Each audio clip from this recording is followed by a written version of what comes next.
When most people think about communication, they think about words. They think about how many words a child can say, how clearly they can say them, or whether they are talking on time.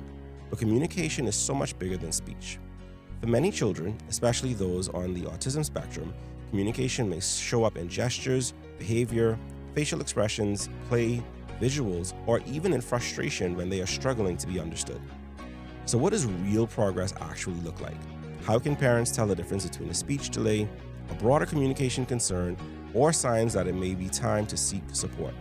And how do we create more understanding, less stigma, and better outcomes for children and families? Today on Vital Voices, we are going beyond words. Vital Voices is a production of Tag Studios and is proudly brought to you each week by our sponsor, Wellspring Lifestyle Group, where you can find freedom and transformation through whole person health. Vital Voices. Welcome to Vital Voices, the podcast where we amplify the stories, insights, and expertise of the people shaping the future of our communities, our conversations, and our country. I'm your host, Alexis Burrows. Thank you for joining us. Today, we're discussing a topic that touches many families, educators, and caregivers, but it is still often misunderstood: autism, communication, and what meaningful progress really looks like. Joining us is Dr. Danielle Moss, a speech-language pathologist with Keystone Therapy Services, a speech-language service provider based in New Providence. Keystone Therapy Services offers support to individuals of all ages and has a strong pediatric focus, including work in language impairments, autism spectrum disorder, speech sound disorders, early intervention, and intensive therapy services. The practice also offers teletherapy and services that help coordinate therapy goals among caregivers, therapists, and schools. So in this episode, we'll explore autism awareness through the lens of communication, talk about general speech and language delays, discuss when it may be time to see a speech-language pathologist, and challenge some of the assumptions people often make about what progress should look like. Welcome to Vital Voices, Dr. Moss. Thank you. Great to be here. Awesome. So what I didn't mention in our open is that April is also Autism Awareness Month, so it's an awesome time to have this conversation. And I think it's always good to kind of start at the ground floor. So for people who may not be familiar, they can kind of get an understanding of, where the conversation is even rooted before we go, a little bit deeper into the weeds. So how do you explain autism to parents and caregivers in a simple and approachable way? hmm Well, I usually tell them, the name. So it's autism spectrum disorder. Mm-hmm. It's a neurodevelopmental difference, and it can really result in a wide variety of different levels of disability for every person. I tell them that the prevalence or how often it may come up in the world is more often than you think. So right Mm-hmm. now, the prevalence in the United States is 1 in 31 children. Right. So it can vary based on states. For in the US, it can vary for us in terms of islands, right? Mm-hmm. I usually tell parents that it's a difference in how a child experiences and interacts with the world. Usually shows up in the way they communicate, connect with others, and process information. It's diagnosed based on observable behavior. So basically what you see. Mm-hmm. So how a child might interact with someone. So you might find, not that this is unique to autism, but you might find that a child on the spectrum might prefer their own company. They like to play by themselves. So there's some social differences there. There's also some specific interests there. So you might find some people on the spectrum really like things like cars or Legos, or like Thomas the train can have really specific, or we call them restricted interests as well. Mm-hmm. I also tell parents that one person with autism, if you meet one person, it's literally just one person. There's so much diversity in terms of what it could look like for your child. And so, we all are unique people. Every child is unique. So it does look different. And it's also something that doesn't need to be fixed, but really understood so that you Mm-hmm. can better support your child and their development and to help them reach the goals that you want them to. Yeah, I think it's important for people to remember that just like any other group of people, it's not a monolith, right? You have a Mhm. lot of different ways and then it's a spectrum as well. And I think when you Yep. consider that word, then that means you're understanding that there's a lot of different places on that spectrum that people can fall. And therefore, it's not, you're not necessarily going to have the exact same presentation in every person that may have autism or be on the spectrum. Um, Mhm. and I think because sometimes people can look at it like a monolith, there are still some misconceptions that people have. So what are some of those, like the most common ones that you come across in your practice that people have about autism? They might think that that means that a child can't talk, that they can't interact with people, that Mm-hmm. they can only focus like line things up, like they're just very rigid, that they have crazy outbursts, kind of just like I don't want to say like all the worst behaviors, but just basically like all of the things that you might see in severe cases, just all combined in one. Mm-hmm. Don't know that, you know, you can have autism and have a wonderful full life. You can still get married, you can still go to college. There are many people in the world that are on the spectrum that, do really well. I would say Mm-hmm. that's the biggest misconception. It's kind of like they hear autism and it's like the world is ending, like there's no hope, Mm-hmm. but that's not what it means at all. Fair enough. You work in a very interesting part of the space as a speech language pathologist, and obviously communication becomes a very important part of the conversation for you in your work. But overall, why is communication such an important part of the autism conversation? It's really important because we find that because the brain is just a little bit different. So we said that autism is a neurodevelopmental difference. Mm-hmm. Communication is impacted. And so you might find someone on the spectrum, specifically a young child, like they might be able to say like daddy, mommy, cookie, Mm-hmm. water, fridge. They might be able to say all these words. But if they want something, they may not even use their words. They might still come to you and pull your hand to lead you to what they want. Right. So communication can really be impacted. It's just a difference. And so that's why it comes up a lot. It impacts, how you express wants and needs, how you Mm-hmm. communicate, happy or sad. A lot of children, not all, because autism can occur separate from a language delay, but a lot of them also have a language delay. Mm-hmm. And so you also find that I would say more common that children on the spectrum aren't talking like around 2. You might find that they're not saying any words. So that's why Mm. we talk about it. Mhm. Okay. So, you know, there's a lot of words that get jumbled into the conversation when you start to talk about communication. Can you kind of break down the difference between speech versus language versus communication, and how those fit into the conversation around autism, and how, people on the spectrum communicate? Sure. So, speech is the physical aspect or act of producing sounds or the way we say things. Mm-hmm. So, like if someone has an accent, we would say that's their speech. Language has to do with the system of how we combine those words, how we construct sentences, how we create thoughts. And then communication is a broader concept. It includes all of that together. So, speech, language, gestures, behavior, facial expressions. And so, communication it's how humans connect. We connect verbally and speech, written words. We also connect non-verbally through actions and facial expressions. It's how we build relationships, it's how we engage in the world. And so, it is important to learn the differences, but I think it keeps on coming up because when communication is impacted, it impacts learning, it impacts social development, like how you interact with your family and school. And it's really central because it's literally the essence of who we are as humans. Mm-hmm. And that's the thing. You spoke into even just like the gestures part of it, right?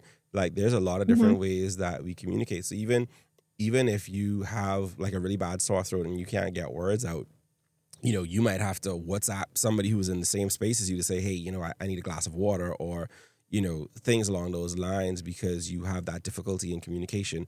And so it's kind of it's in that same space of understanding how all of these different things play together. Obviously your work centers a lot in the pediatric space. I know you offer services broad strokes, but especially for families when you're talking about a younger person dealing with, maybe speech or communication challenges that come up because of being on the spectrum. Why is it so important for families then to understand that communication is about more than just spoken words? That's really good because I find that when I meet with families for the first time, it's expressed like he talks, But he's saying words, he's saying things, but like he's not having a conversation. hmm And that's because it is more than just words. Words in and of themselves, I mean, you have to string them together. You have to do something with them. So you can say cookie all day, but if you're not saying it in intent with saying like, I'm showing you what a cookie is, or I hmm want the cookie, or right. look, that cookie is so cool. I love this cookie. You know, that's why it's so important. And the words are important, don't get me wrong. But it's putting it together. And we've been talking a lot about verbal words, and you hmm pointed something out when you're talking about like writing something down. There are other ways to communicate. So some of our individuals on the spectrum may not speak. We don't know why that is.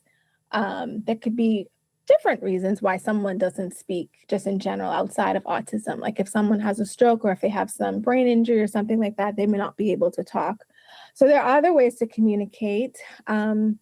One way is called augmentative and alternative communication, AAC. hmm And with AAC, you can use symbols to communicate a message. So we have different levels, I guess you can call it, something called like low tech, where you could actually write something down and point to it. That's what we call low tech. Technology is not necessary. hmm Um, Something called like a switch, where you can kind of put a picture and you press a button and then it'll say something. Or you can have more fancy technology where you can type something and press a button and it speaks for you. Or you can press a button that has a message and a picture. So you can have a picture that says like, "Hello, my name is Danielle," and I press that button and it'll say it for me. Right. So yeah, it's more than words for sure. hmm That ties in with communication, conversation. But when you, like I said earlier, when you focus just on the words, the whole communication thing is lost because words mean things. There's a saying where it's like words mean things because sometimes, as humans, we can just say things and forget that they have hmm messages. hmm In isolation, the message is lost sometimes. Yeah. So we need context, we need intent. And so that's why it's so important to look at a child and as a human, as a whole person. What are you trying to communicate? Are you trying to tell me something? Are you trying to show me something? Yeah. Are you trying to get my attention? Are you saying yes? Are you saying no?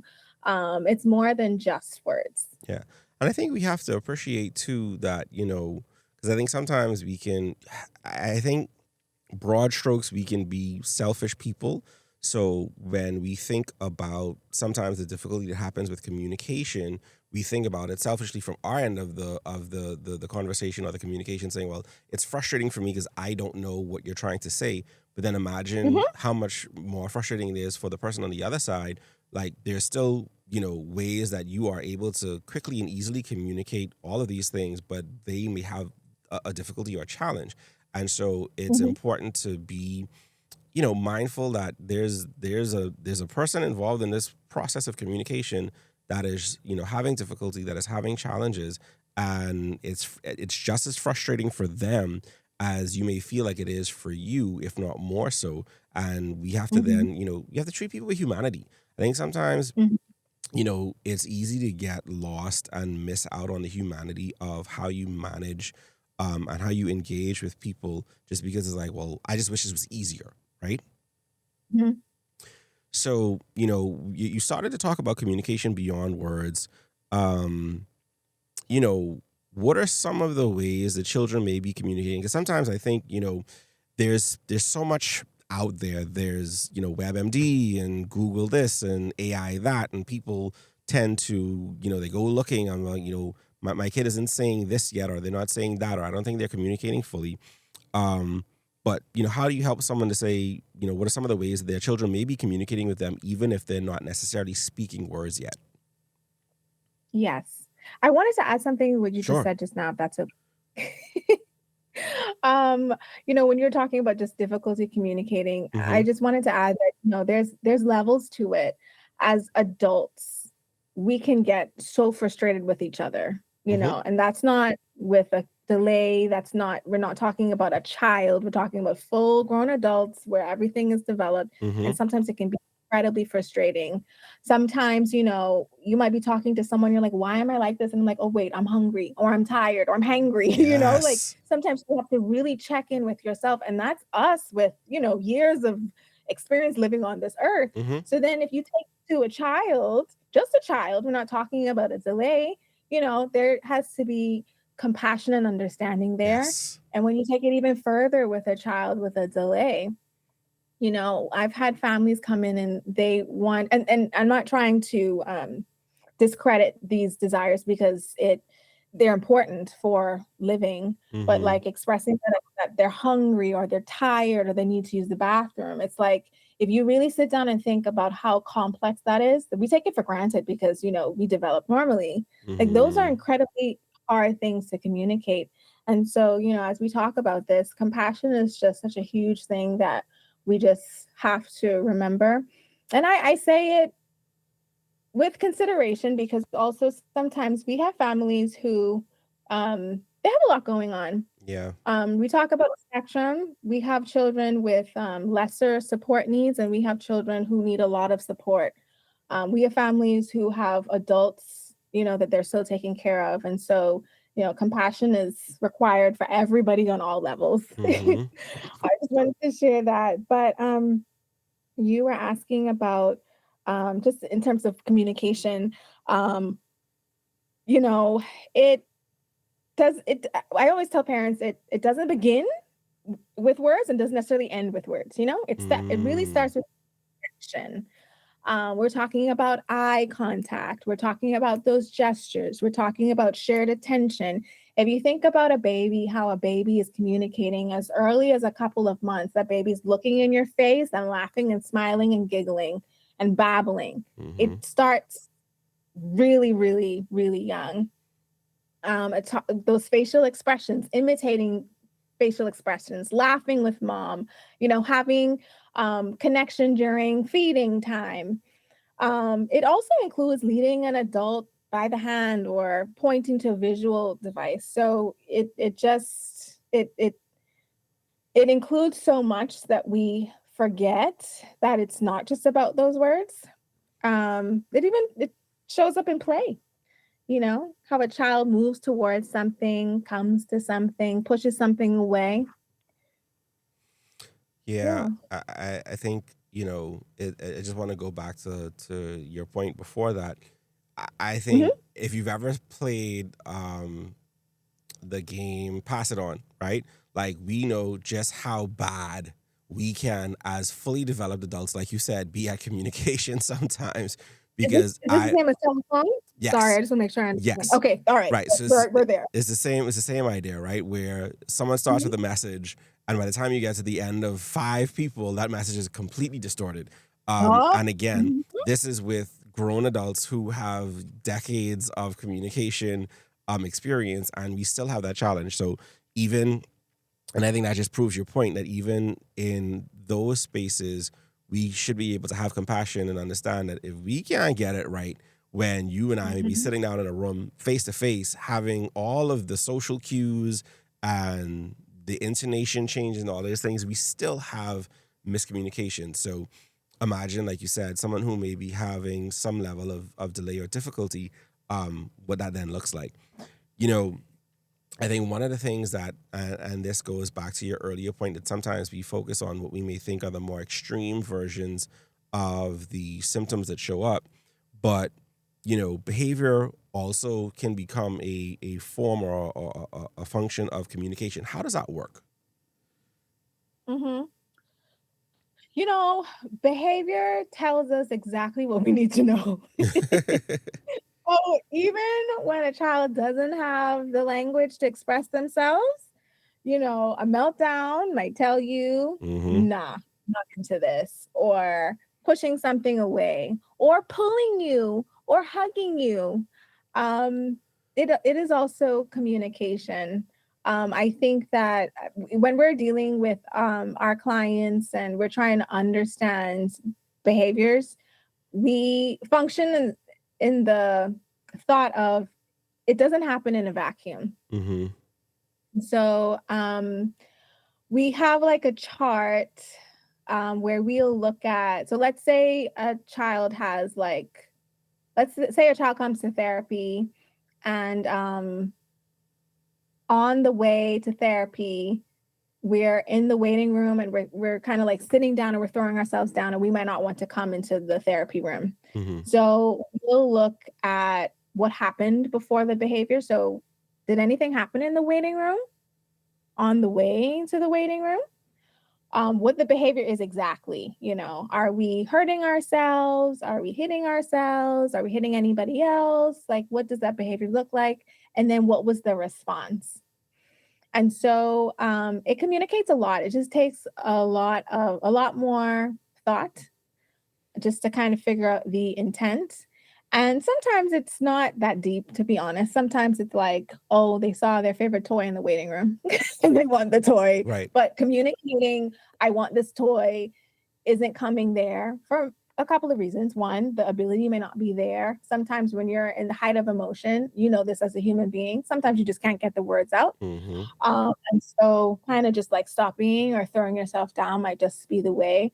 I feel like we see it all the time in the grocery store, right? When you have little ones and they want something and mommy says no, you kind of see it correct. all the time as you're in the grocery store. Yeah, I think we that's probably one of the best ones, the grocery store or the department store when you're walking past the toy section, Mhm. right?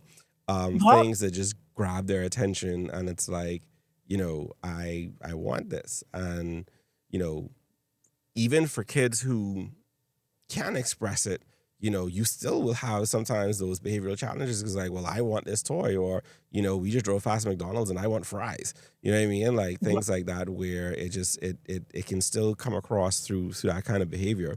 I hope you're enjoying this episode of Vital Voices. We're gonna take a quick break for some words from our sponsors and we'll be right back. Have you been searching for healing, but still feeling stuck? Maybe it's stress, fatigue, long COVID symptoms, fibroids, high blood pressure, or perhaps a condition no one can fully explain. At Wellspring Lifestyle Group, we believe healing is body, soul, and spirit, with Christ at the center and practical evidence-based steps you can actually follow. Our approach is grounded in faith, backed by science and fueled by testimony. Start your journey to freedom today with the free Thrive 360 Holistic Wellness Checkup at wellspringlifestylegroup.com. In minutes, you'll get a head start on your journey. Wellspring Lifestyle Group, freedom and transformation through whole person health. Welcome back to Vital Voices. Let's continue our conversation. I think one of the important questions that I want to ask too in this vein, we so my wife and I, we have an 8-year-old, 7-year-old's about to turn 8 and my son is about to turn 3. And when you have kids, there's always these things that you're considering. It's like, okay, are they walking on time? Are they talking on time? And all of these sorts of things. And so that concept of progress becomes an interesting conversation and space for people. So I wanted to ask you, like, why can it be limiting or even misleading to define progress by things like just, how many words a child is saying at a particular age? Mm-hmm. I think that honestly, as the human race has developed and we've been able to kind of give answers or norms as to how things should happen, Mm-hmm. you kind of just get lost. So I'm sure you've heard the analogy like the forest and the trees, Mm-hmm. right? Sometimes you get lost and you're focusing on the trees and not the forest. And I think that milestones can be one of them. They're definitely set as a guide just to help parents and doctors, because doctors use them too, and I Mm-hmm. use them too. So if I'm determining if a child has a delay or a disorder or something else, I'm also using guides. They help us. They help kind of keep us all in the straight and narrow. But sometimes we get lost in those things. And so, one norm is like a child must have like 50 words by their one or something like that, one and a half. And the word count, honestly, for me as a therapist, and it might vary because we all have our different styles, the word count doesn't necessarily, it's not a huge concern to me. It's more so of how a child is using those words. Because we do have kids who have delays. You can have a delay, which means that things are developing normally, but it's just developing at a slower rate. And then you do have a disorder where things are not happening in the order that you would expect them to. And so those are the things that I look at more so. So if a child, is 1.5 and we have like 20 words, we're on our way to 50. Everything else seems okay. We might just be taking a little bit longer to get those words. I'm really focusing on how is that child using those words? Are we using them to communicate a message, or are we just saying them randomly when we see them? Because as humans, as we talked about before, communication is all about connection. As human beings, we don't exist in a vacuum. We use words to communicate with others, whether it's to share a moment, whether it's to help a need to be met. And so I look a lot at communicative intent. Also, we're looking at the types of words a child is saying. So are you using nouns? Are you using verbs? Are you using pronouns? Are you combining these words? Are you making sentences? So, I think that some families might not seek help because it's like, oh yeah, we have words, we're saying words, but it's really, how are we saying those words? Like that's my biggest concern, honestly, when I see a child, how are we using those words and the function of those words, and are we combining those words, and it shows up later on in academics, so as a child is young, we're just talking about little sentences, but as we get older, we're talking about writing those sentences. We're talking about using proper grammar. We're talking about punctuation and commas. All of it ties in eventually as you age and you grow and develop. I don't want to say the bar keeps on moving, but your expectations just becomes more. Right. And so all of it impacts it eventually. And so it's just important to see how a child is using it, and it can be misleading. And again, it's not everything. But I think that we have those check-ins with your pediatrician, and they're really important, and it's so important to be honest.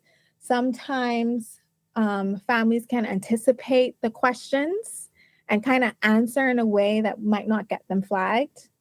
And it's just so important to just, be honest about what's happening with yourself as well. I find too that a lot of the times in our society, and I think it's a beautiful thing, in that we give individuals time. We'll say like, oh, he was always like that, or, he's just doing this. He just needs a little bit more time. I think that's a beautiful thing in Bahamian culture.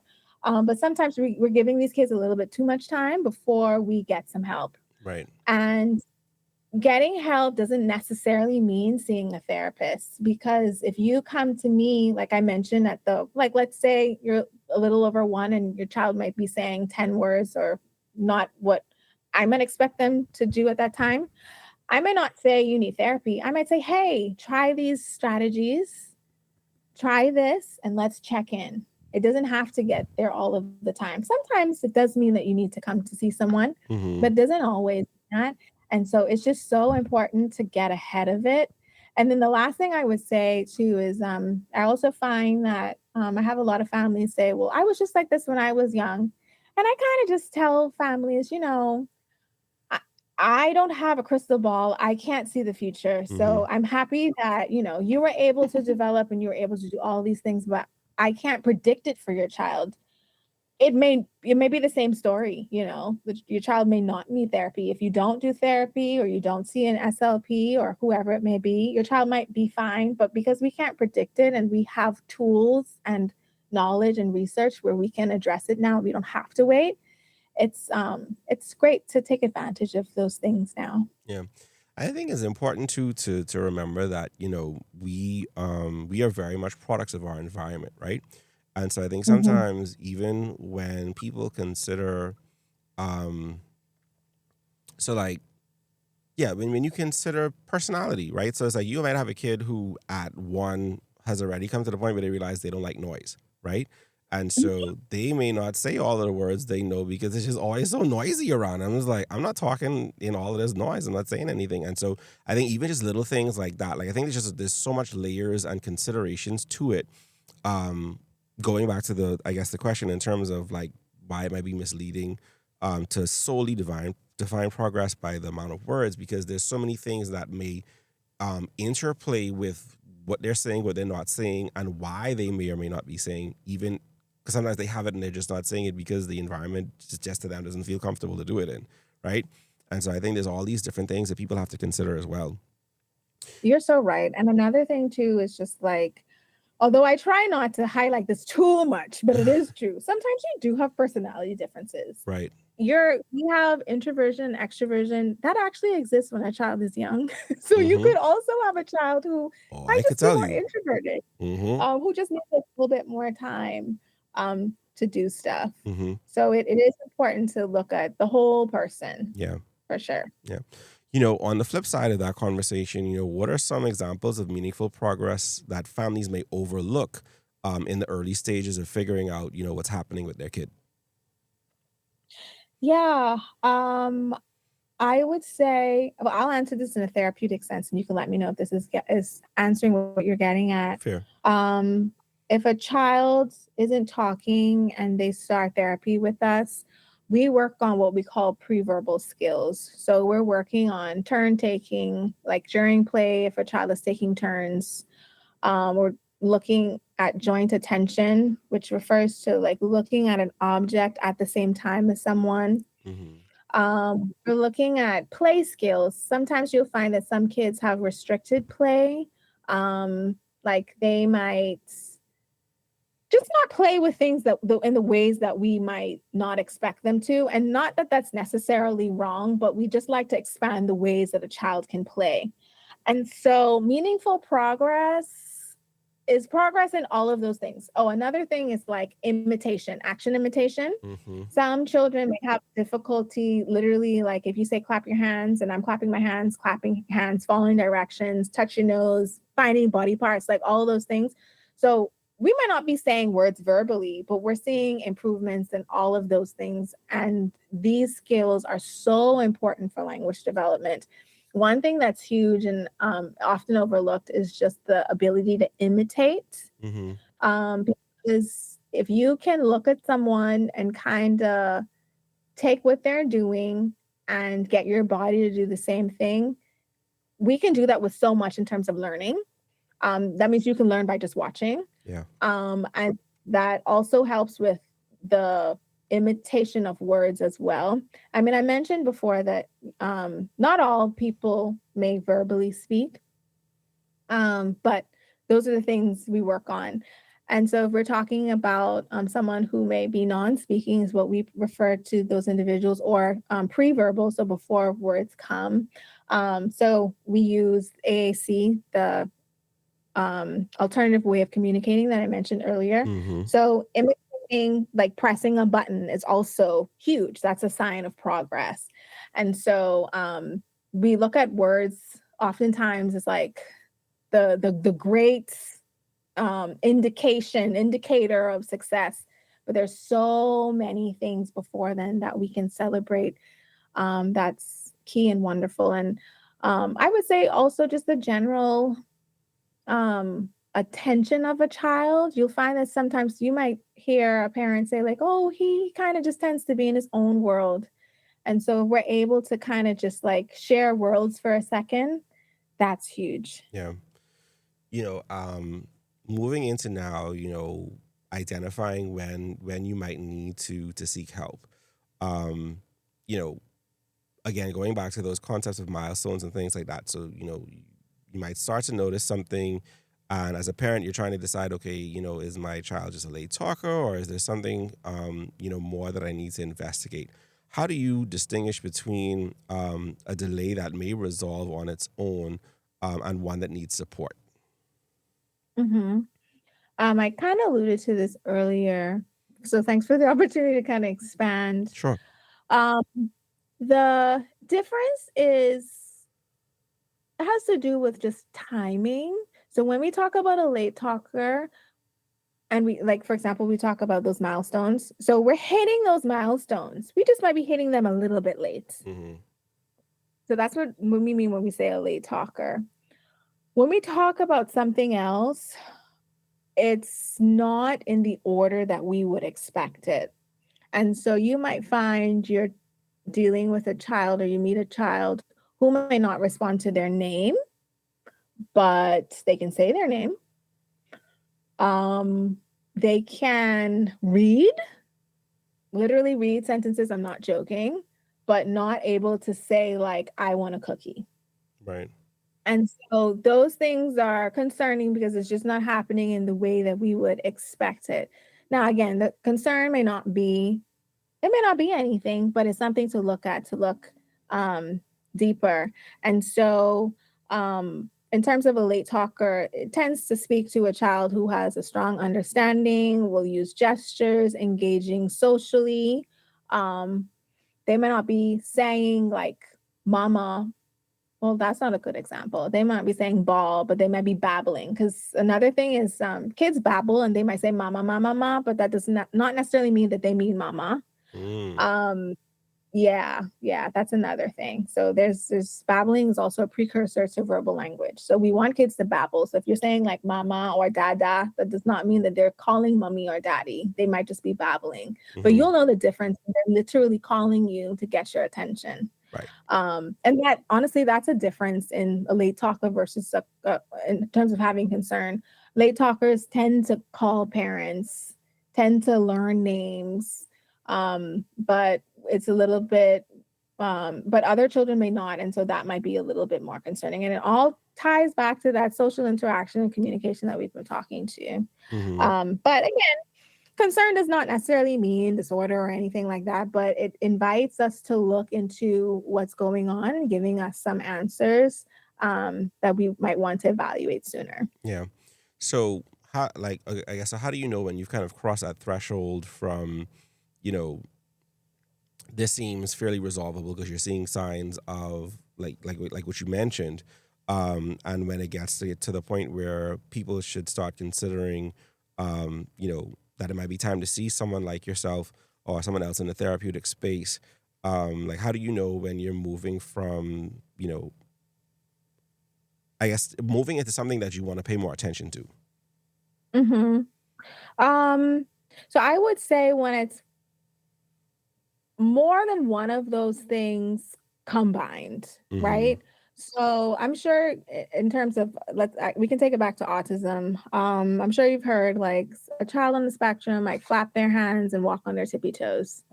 So not every child who does that has autism. But if I see a child who comes into my office who's two, um, not saying any words, we're walking on our toes. I won't necessarily say flapping hands, but sometimes some children do sensory seeking behaviors. Hmm. One can be flapping hands, another one can be kind of like using their voice and like honing a little bit. It can look a little bit different. We have restricted play. We're not engaging with the person next to them. Um, we're not responding to our names. All of that combined would say Yeah. we need to look at some help. Hmm. But if a child comes into my office and we're using words and we're playing, but we might walk on our toes, it may not necessarily mean that something is necessarily wrong. But I would say that I don't diagnose autism. Hmm. I have fair knowledge of it. I've had training to assess it, but I don't diagnose it. That will be left to medical doctors and psychologists. Mm-hmm. We do work in teams, so we're all in a team. And so I would make a referral for a child to see someone who can diagnose it, to screen it, to information. I can also administer screening tools as well, kind of like parent questionnaires as well, to kind of say, hey, we should look into this more further. But honestly, it ties back to how the child is using language and interacting with their environment is honestly key and the game changer for me as a clinician. You can find that I might have a child who will sit next to me but not engage with me at all until they need something. And if they need something, they will take their hand on my hand and move it. We call that a contact gesture. That's also very telling as well. Can use words, but would refer to moving my hand to do something. And so that's not typical either. And so that suggests that, we should look into something, look into that a little bit more. And I would say that, and even if you come to me and I say, hey, let's look into this a little bit more, you'll find that some parents go to the doctors and the doctor is saying, I'm not too sure. We need a little bit more time. So I think some parents are nervous because they're thinking like, oh, I'm coming here and you want me to do this and I'm going to get things that I don't want to deal with right now. Not necessarily. Okay.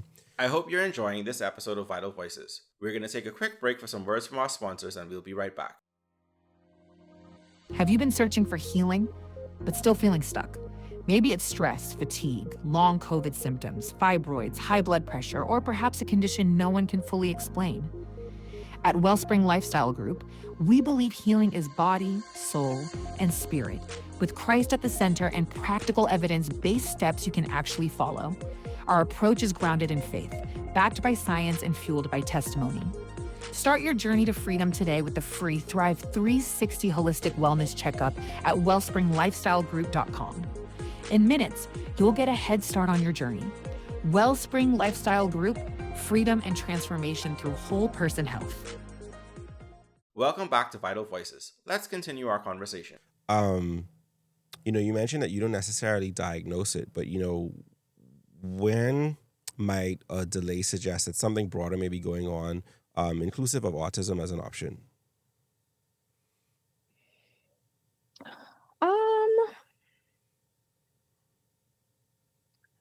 I would say kind of like a combination of all those things I mentioned. So, if I have a child who has words but not using them, we're not playing with toys in a way that might be expected. I have children who are reading, but not necessarily, again, using words, not expected. That's when I would say we need to look into that more. If I have a 2-year-old a 2-year-old and older who's not talking, not really babbling, not really engaging with their environment, that's another referral that I would make to kind of look in a little bit further. A lot of the times you'll find that children have fine hearing. And what parents will say, oh, their hearing is fine because if I play Miss Rachel in another room, they come running. But if I call them, they don't answer. You'll find that, also some children have difficulty with like finding their body parts or completing like the actions to the songs in like nursery rhymes. Right. Yeah. So, honestly, it kind of goes back to those milestones, though we don't want to focus on them like we talked about, like the forest and the trees. We don't focus them like just solely in terms of the trees, but we want to look at the whole child as the whole forest in terms of context. So, and a all child, the little trees that are in that forest. Yes, and all the trees are in the forest. And I use an analogy a lot because sometimes I'll tell parents, like, sometimes I'm in the roots. You don't need to be there. Okay? Like, deep in the weeds. The weeds, but like whole picture. So whole child comes into my office. Where to, and the general concern is this child is not communicating. I feel like they should be communicating. Another thing too is you can use environmental checks. Not that you should compare your child to siblings or classmates, but it kind of helps, right? So if you find that your child might be the only one, so for example, I had a family come to me recently, and the child had like a school function, and they taught the children like a dance, and that child was the only one unable to participate. So I'm not saying that like you want to compare, but that gives reason to say, hey, why is she unable to participate? Let's look into that a little bit. And when she came to my office, it was a couple of things. One being difficulty following directions, attending, sharing that joint attention. So we had difficulty learning the dance because we also had difficulty identifying body parts. It was more reason to that, but that was kind of like the big moment for the parents saying like, okay, we need to get this checked. Yeah. I think that's an important question to, what would you say to parents who feel unsure whether they should act now or wait a little bit longer? You say that we have a culture of kind of waiting, but like, what would you say if someone's sitting there and they're looking and like, I'm not sure what's happening with my kid, like it may not be, do I wait, do I act now? What would you say to that parent? I would say if you're wondering, it's worth checking. Simple. Yep. If you're wondering, it's worth checking. Yeah. There's a thing that we all have a gut. And sometimes I'm like, man, I should have listened to my gut. Listen to your gut. I've had so many parents tell me like, I knew something was wrong at 6 months. I just knew something was off. I wasn't connecting with this baby like I did with the other baby. Like I just knew something was off. And I mean, we all do it, not just with our kids. Like you're like, oh man, I should have checked the car. I should have checked this. Or I should have checked the faucet. Or should have checked the oven. Like, trust your gut.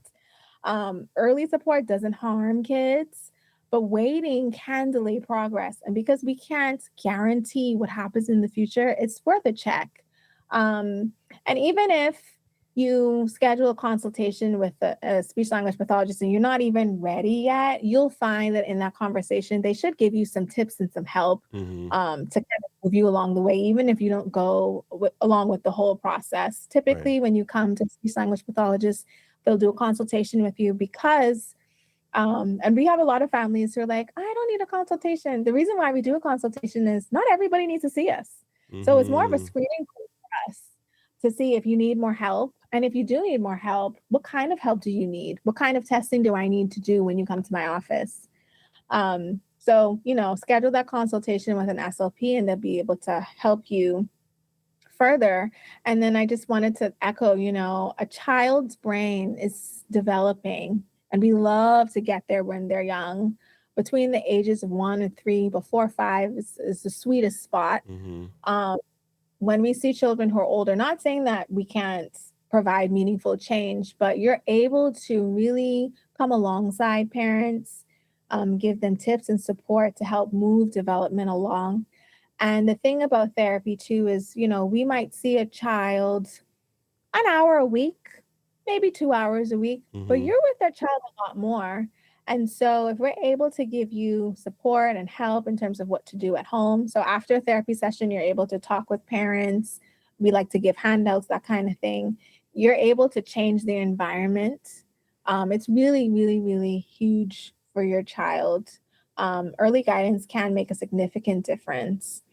And so, I would encourage parents to just do it. And I know it can be hard. Like, there's speech therapists. Sometimes we don't want to go to the doctor. Sometimes we don't go to the dentist. And, for example, in the case of a dentist, if you think you have a cavity and you wait, it can turn into something else. And so it's just important to act as early as you're wondering. It's definitely worth checking. Fair enough. I hope you're enjoying this episode of Vital Voices. We're going to take a quick break for some words from our sponsors and we'll be right back. Have you been searching for healing, but still feeling stuck? Maybe it's stress, fatigue, long COVID symptoms, fibroids, high blood pressure, or perhaps a condition no one can fully explain. At Wellspring Lifestyle Group, we believe healing is body, soul, and spirit, with Christ at the center and practical evidence-based steps you can actually follow. Our approach is grounded in faith, backed by science and fueled by testimony. Start your journey to freedom today with the free Thrive 360 Holistic Wellness Checkup at wellspringlifestylegroup.com. In minutes, you'll get a head start on your journey. Wellspring Lifestyle Group, freedom and transformation through whole person health. Welcome back to Vital Voices. Let's continue our conversation. When you think about progress for a child who may be on the autism spectrum or is having communication challenges, what does, progress actually look like?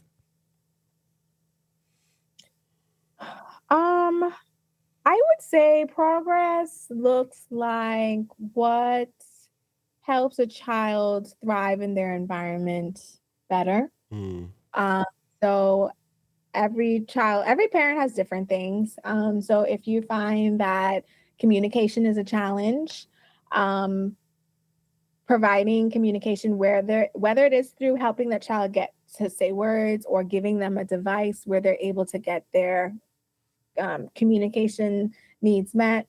You'll find too that once those communication needs are being met, the behaviors, because sometimes we have kids who have behaviors, Mm-hmm. I'm just getting frustrated, and it's not saying anything with the child. Honestly, if you can't get your needs met, like, you will get frustrated. Yeah. You might find a reduction in those behaviors as well. And so also looking at school, how the child is doing in school. I would say just looking for a meaningful change in various environments in that child's life. Okay. And I guess just as we wrap up, what are some, what encouragement or advice would you give to families or caregivers who may feel overwhelmed, afraid, or unsure of what to do next? Mm-hmm. That's really, really good. Not to sound so cerebral, but I love Maslow's hierarchy of needs. Mm-hmm. Okay. And I encourage families, like, sometimes you know that you need to do something, but you have to work. Mm-hmm. Bills have to be paid. And so I think it's one of those things where you take time to make sure that the house isn't on fire, that the needs are being met, and then you can tackle what you need to tackle. I mean, I know that we need to do what we need to do, but I would say that we don't navigate the world having children thinking that they're gonna need help, Right. whatever that help may be. That's not what we seek in life. We don't seek it for ourselves. We don't expect to get sick. We don't expect for any of these things to happen. And so when things happen that kind of change what you're hoping and expecting, it's okay to make sure that the house isn't on fire, that you're okay. But I tell parents, don't stay there for too long. You can also do two things at once. Oftentimes they're waitlist in the country with speech therapists anyhow. And so you can make the appointments and then kind of deal with what you got to deal with.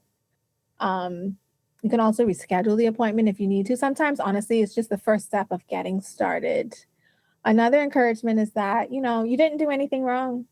A lot of families feel like, oh, if I didn't do this, or what did I do? Sometimes it can be spiritual, thinking like you did something bad, and so this is what you're getting. Mm-hmm. But, you didn't. We don't have the answers for things. We all have different walks in life. We all have different trials. It looks different for every person. So that's usually what my encouragement is. And that, it's not having a delay or autism or language disorder or anything like that does not mean that your child won't be a beautiful, wonderful member of society. For some, it literally just gives them answers and they're able to navigate the world as normal, get Mm-hmm. married and stuff like that. For others, that may not be the case. Sometimes it's hard figuring out, what your journey might look like. I also encourage parents to find support. Reach is a nonprofit organization that is a wonderful resource for families, and they have a parent WhatsApp group where they're able to, give tips and help. Like, for example, I had a family member ask for an optometrist that work with kids with special needs, because that Right. it can be challenging, that like dentists, optometrists, doctors, and stuff like that. And so, I was able to ask, and someone was able to ask, like in the WhatsApp group, for a recommendation. They also have I don't know if it's weekly. I believe it used to be weekly. I'm sure it still is. Parent meetings where they have different experts come and talk and try to give support. They also provide speech therapy at Reach. And they have a day program on Saturdays for adults, because we do have we mentioned before, a lot of different needs in terms of it being a spectrum. And so and then children age, they get older, and so it's a wonderful day program for adults with autism and related challenges to kind of connect and do fun stuff on the island. And so, yeah, I encourage parents to just get connected, talk to other parents, get referrals. You don't have to do this alone. It takes a village to raise any child. And if your journey is one in terms of having a child with special needs, that is true as well. Fair enough. I want to thank you so much for taking time out of your busy schedule to come on the show. For someone who's listening and may think, okay, I think I might need to come in and schedule to see you or to see someone from your team, how do they get in contact with you? Sure. You can honestly Google us at Keystone Therapy Services, and our number is there. I would cite the number right now. What is it? I think it's 454-6872. I think that's our number. You can also email us at info@keystone-therapy.com. But honestly, if you Google us, everything will come up. You can give us a call and schedule a meeting with us. And we're not full right now, but let's say you're listening and we might be full. If you Google speech therapy Bahamas, there are other providers as well. The biggest thing is, to get help. And oftentimes a speech therapist is the first contact person, and they might be able to refer you to other disciplines. So we didn't talk about it, but there's also disciplines like behavior therapy, occupational therapy. And so once you get started and you talk in that consultation, that person or me would be able to kind of give you some support in terms of what to do next. And also piggyback on what you said earlier, sometimes some parents honestly just don't know what to do. And a consultation is a great time to just get some advice or just get some help. Oftentimes when I meet with parents, they are looking for schools that might be good for their child, other therapists like the occupational therapy, the behavior therapy recommendations. And so it can feel really overwhelming and daunting at the outset.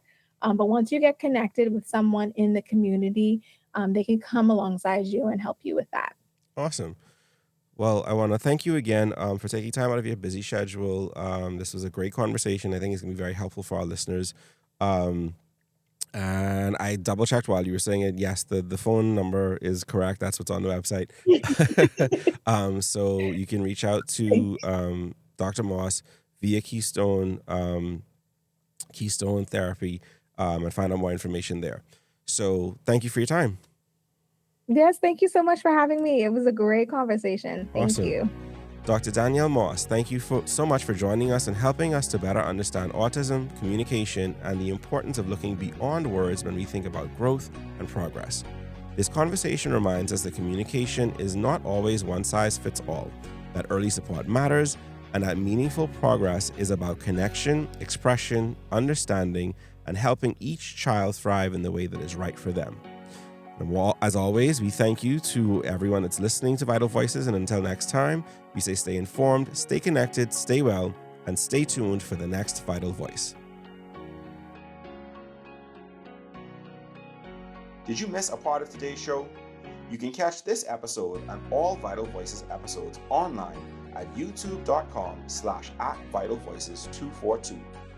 See you next week as we sit down with another Vital Voice. Vital Voices is a production of Tag Studios and is proudly brought to you each week by our sponsor, Wellspring Lifestyle Group, where you can find freedom and transformation through whole person health. Vital Voices.